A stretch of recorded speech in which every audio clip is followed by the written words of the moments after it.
And so this party has changed, but so has the governance of Scotland. It has also changed, and changed utterly. 24 years ago, the Lord Lang was Secretary of State. The poll tax was still in place. Ravenscraig was about to be closed. A party with no mandate ruled the roost, both desocialising and deindustrialising Scotland. 10 years ago, we had gained a parliament, but it was run by a coalition devoid of any vision to strike an independent course from their Westminster masters. The executive didn't even have the guts to call themselves a government. Alas, poor government, afraid even to speak their name. In these days, Labour were run as a branch office from London.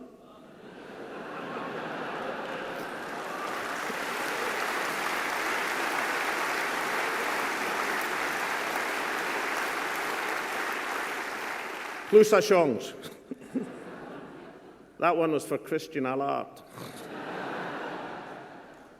But 7 years later, the entire governance of Scotland has been transformed. I don't stand before you today and say that everything is perfect. How could it be in austerity Britain? Scotland, like all countries, faces great challenges. There's plenty of work to be done. But I have been proud to lead a government with a record of achievement. During a time of extraordinary economic pressure, we have saved the average family in Scotland £1,200 by freezing the council tax.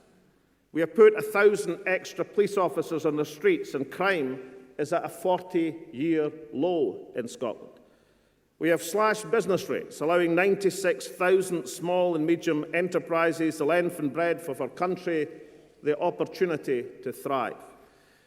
Despite the foolhardy privatisation agenda south of the border, we have protected Scotland's National Health Service, ensuring a service that will remain in public hands.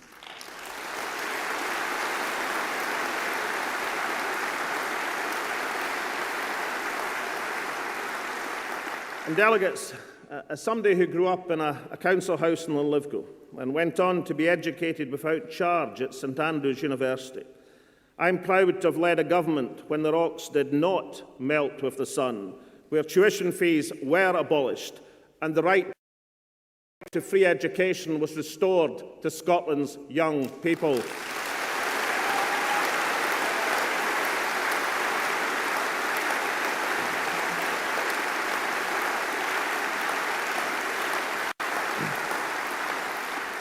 And friends, this is thanks to a financial magician at the heart of government. Let's hear it for a man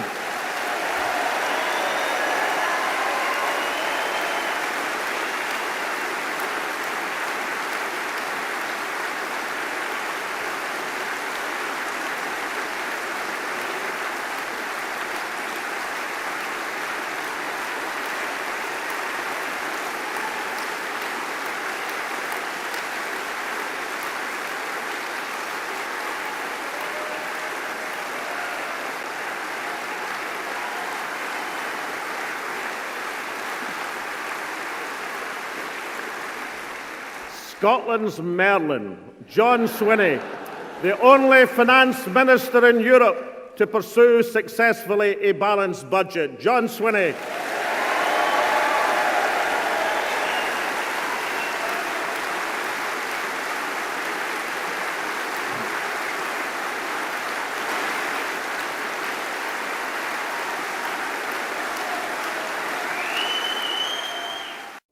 We understand the basic wisdom of Adam Smith. No society can be flourishing and happy of which the greater part of its number are poor and miserable. And thus we acted to protect the people from the injustice of the bedroom tax. We retained the educational maintenance allowance to support youngsters from poorer backgrounds to stay in education. We acted with local government to protect 500,000 low-income Scots from increases in their council tax. We introduced a progressive land transaction tax to replace the discredited stamp duty, demonstrating how to combine economic efficiency with equity. But one of our finest measures, delegates, is the introduction of the living wage, introduced into the teeth of recession in 2011. We acted to introduce the living wage, shortly to move to £7.85 an hour for the public sector in Scotland, a fair day's pay for a fair day's work.